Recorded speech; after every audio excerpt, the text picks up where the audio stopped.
કાળિયા ઠાકરની શ્રાવણ મહિનો છે. નમ પાર્વતી પરે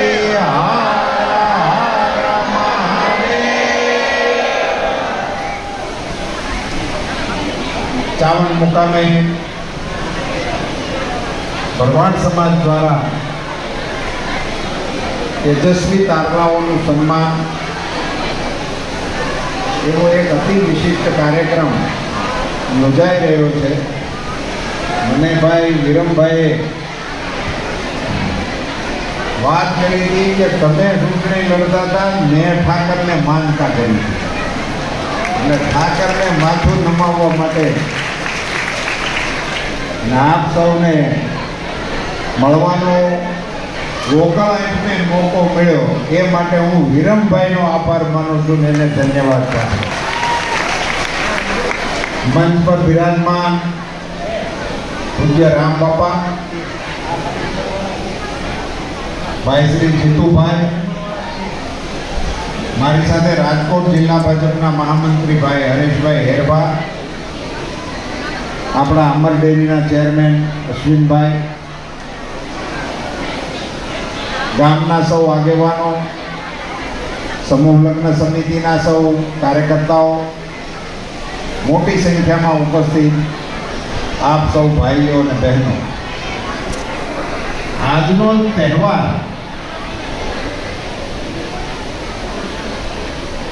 કેટલો ઉમંગભેર આખી દુનિયામાં મનાવાય છે.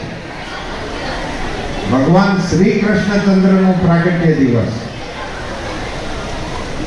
અડધી રાતનો આવ્યો તો સુંડલામાં બેસીને શ્યામ, તેથી તને અમારા ગોકુળ ગામ વાલા લાગ્યા તા શામળા. અડધી રાતે આવ્યું. જીવોને મુક્તિ આપવાનો જેને અધિકાર, મુક્તિ આપે છે એમ કેવું બરાબર નહીં, મુક્તિ આપવાનો અધિકાર છે જેને, એનો જન્મ જેલમાં છે. આવા પરમ કૃપાળુ શ્રી કૃષ્ણચંદ્રને એમના જન્મ દિવસે હેપી બર્થડે કહેવા માટે તમે બધા ભેગા થયા છો.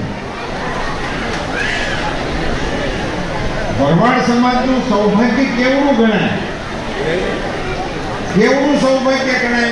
હું તો કહેતા મને એટલો બધો હરખ અને ગૌરવ થાય છે કે આ કૃષ્ણચંદ્રની યારે સૌથી કોઈને નજીકનો નાતો હોય તો ભરવાડ સમાજની હોય,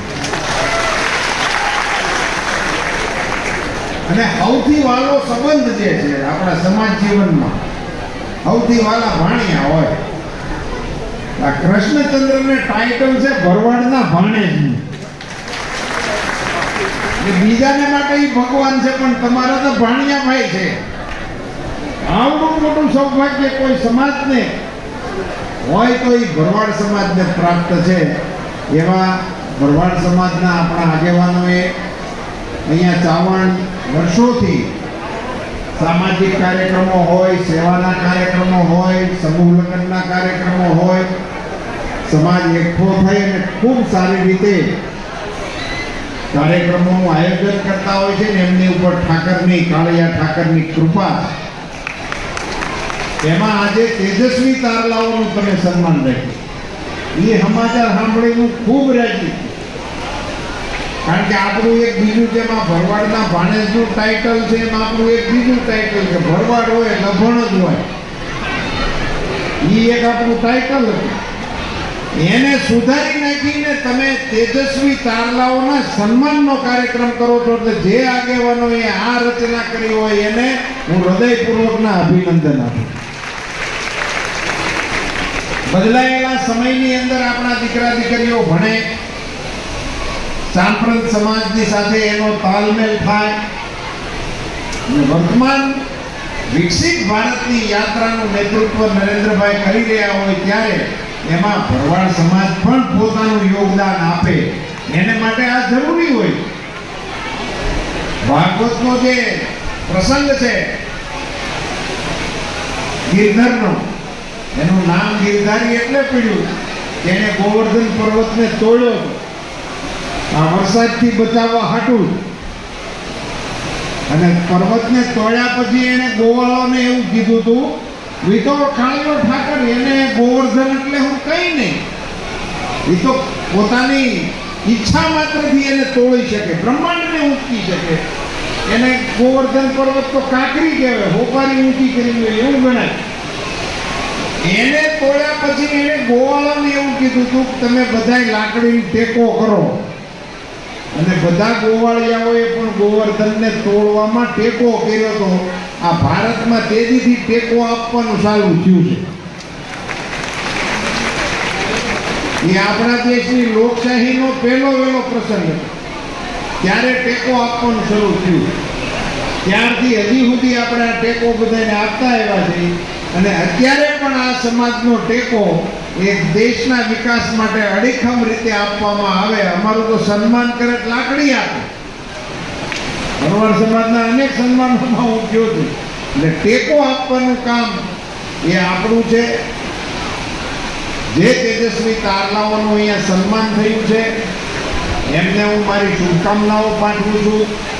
સમાજ જીવનમાં તેઓ ખૂબ આગળ વધે, એમના મા બાપનું નામ રોશન કરે અને રાજ્ય અને રાષ્ટ્રના વિકાસમાં પોતાનું યોગદાન આપે એવી એમને શુભકામનાઓ પાઠવું છું. ભાઈ વિરમભાઈને અને એમની સઘળી ટીમને આવા મેઘાડંબરવાળા વાતાવરણમાં આવો ભવ્ય કાર્યક્રમનું આયોજન કરવા માટે એમને પણ ધન્યવાદ આપું છું.